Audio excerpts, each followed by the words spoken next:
Hi guys, good morning. This is me again, Jepo, and welcome to my channel.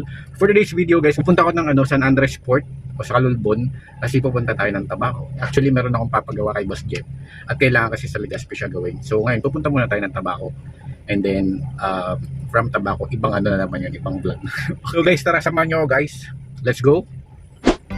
Siyempre guys, magsisimula tayo dito sa Calatagan kung nasaan ang bahay. So from Calatagan, pupunta tayo ng San Andres o kaya Calulbon or San Andres Port para doon tayo sasakay. Actually, meron din naman dito Virac Port, yung pinapakita ko sa inyo during my vlog. Sa mga previous vlog ko, pinapakita ko yung Virac Port.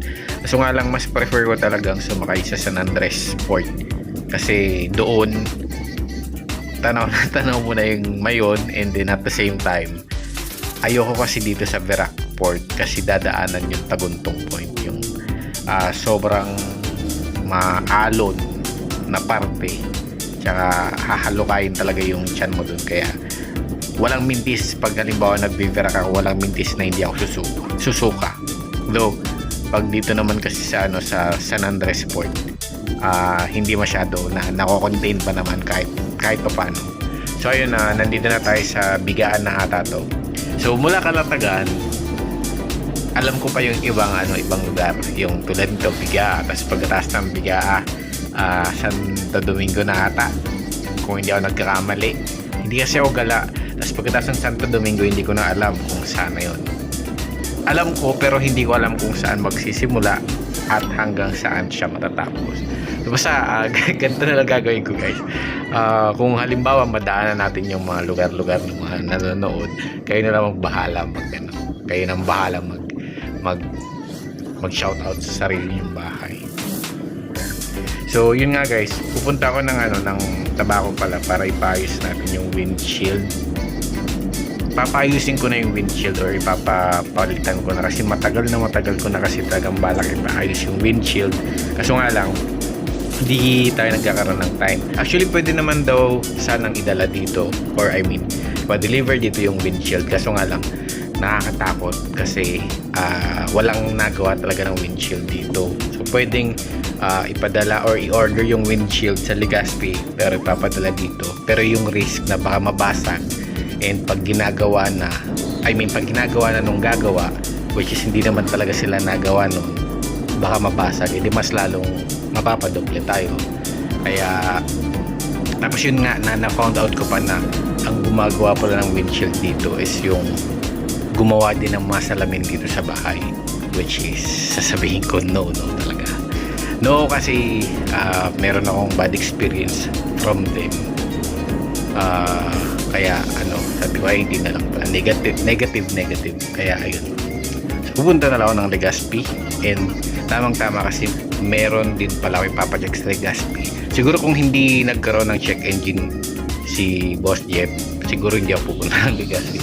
Siguro matagal pa na aantayin ko lang na yung salamin or windshield ni Boss Jeff ay okay. Kung makikita nyo itong nasa gilid ni Boss Jeff, right, nasa left side ito, may makikita kayo naka-scotch tape dyan. Yan yung kasi yung hindi naman natin paayusin, bale papapalitan na natin yung windshield mismo kasi gumagapang talaga yung kanyang crack. So kahit anong gawin ko na pag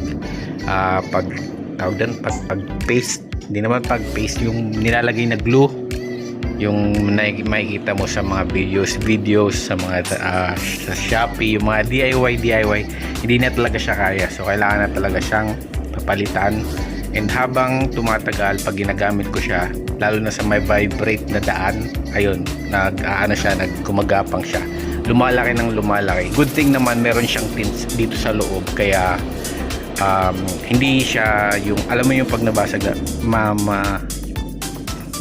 mababasagan yung matatawa ka. Hindi naman kasi protected naman siya ng tint. Good thing may tint naman siya.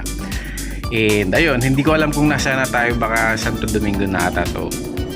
So ayun, tulad ng sabi ko, hanggang Santo Domingo lang ata ang alam ko. Tapos alam ko pa yung Palta Small, yun, alam ko pa yun. Pero yung iba, hindi ko na talaga alam. Malalaman ko pag merong karatula, pero pag walang karatula, ayun, hindi ko na alam. So kaya kung halimbawa makita nyo yung bahay-bahay nyo, tsaka kung kayo ay taga rito at nanonood kayo ng vlog na to, sabihin nyo na lang sa sarili nyo na ay sa amin. Diba? So nakakapagod palang mag voice over talaga. Pero alam nyo guys, kagandahan dito sa Catanduanes, na-amaze naman ako. Kasi kahit sa sa medyo liblib ng lugar, makikita mo talaga na sementado na talaga yung daan. Yung nakaka-amaze, nakakatuwa naman kasi sementado yung daan, makakadaan as in passable. Hindi tulad nung dati na mga talaga yan, mga lupa-lupa pa. Pero ngayon, sementado na, kaya masarap magbabiyahe. So yun, diretso lang tayo, papunta pa rin tayo ng Calulbon or San Andres. Tapos yun nga, dun nga tayo sa port pupunta. Tapos from port pala guys, sasabihin ko din sa inyo kung ano yung mga requirements na kailangan. Pag halimbawa, tatawid kayo ng dagat tapos may dala kayong sasakyan or any vehicle, kahit motor, sasakyan o truck o jeep, ganyan, basta any vehicle. Kasi syempre diba, pag ikaw lang babiyahe, ticket lang yung mo para sa'yo, tapos yun, dire-diretso ka na. Pero pag may may dala kang any vehicle, ayun, may mga requirements pa, tsaka kung saan mo siya kukunin. Yun. Kasi dati nung first time kong tumawid kasi galing ako ng Manila, tapos uwi ako, tapos may dala akong sasakyan, hindi ko alam kung paano, kaya humingi pa ako ng tulong or nagpasama pa ako sa akin bayaw para magawa nga yun. Kasi akala ko ganun lang dire-diretso, pero hindi pala ganun yun. Ayun nga pala guys, nandito na pala tayo sa may part ng Luyang Cave. Ayun, alam ko na to San Andres na to. Lictin yun, Lictin. So ito pa curve to. Mahina ako sa mga curve na ganito kapag nagda-drive, kasi natatakot din akong magbilisan kasi baka alam mo na, tapos lalo pa ganito yung mahulungan mo dyan, medyo mataas, medyo banginata yan. So for the dayang person, pag halimbawa dire-diretso mo yan, kaya pag mapa-curve talaga maingat ako. Sobrang bagal ko, kaya binubusinahan ako ng nasa likod, pero wala tayong paki doon. So gusto pa nating mabuhay ng matagal. So yun guys, nasaan na ba ako, nakalimutan ko na. Yun pala yung halimbawa tatawid ka ng halimbawa mula Tabaco papuntang Isla, o kaya from Isla papuntang Tabaco. Hindi basta-basta, hindi yung pupunta ka na lang ng pier tapos sabihin mo tatawid ka, hindi pala ganoon. Dapat magpapa-reserve ka muna guys. Magpapa-reserve ka ng ng slot mo or magpapabook ka. Tapos ang requirement nila is dapat 1 week before alis mo, or before 1 week bago ka sumakay, dapat ay nakapagpabook ka na, lalo na pag peak season, ganun. Pero ako ngayon, sa lagay ko ngayon, siguro mga 2 days lang, kasi hindi naman peak season, nasa lean season sila, walang masyadong pasahero, kaya na-accommodate nila. Pero pag halimbawa peak season, tas madami talaga yung tao, asahan mo wala kang makukuha ang slot, and paunahan yun. So kailangan ganun dapat. And lalagay ko dito yung yung mga number nila para makapagpa-reserve kayo, or kung may bala kayo magpa-reserve o kaya magpa-book, pwede nyo silang tawagan o kaya i-text nyo, tapos nagre-reply naman sila kaagad-agad. Tapos ibibigay nyo lang yung mga information na kakailanganin nila, tapos kayo na lang mag-fill out. So lalagay ko yun dito para just in case, 'di ba? Para hindi hassle yung pagpunta nyo, para diretso. Kasi meron kasing ibang halimbawa may dalang sasakyan o kahit anong vehicle, ginagawa nila is yung nag-chance passenger sila. Tapos yung halimbawa may kulang pa, ganun. Pero yun, tawag doon hassle yun, kasi syempre paano kung hindi ka makasama tulad nung pag uwi namin noon, na parang nag-chance passenger kami, ay hindi talaga pwede, Zay. So siguro mga 2 o 3 araw pa kami nagantay sa Tabaco nun kasi wala kaming reservation na ginawa. Akala ko kasi gano'n.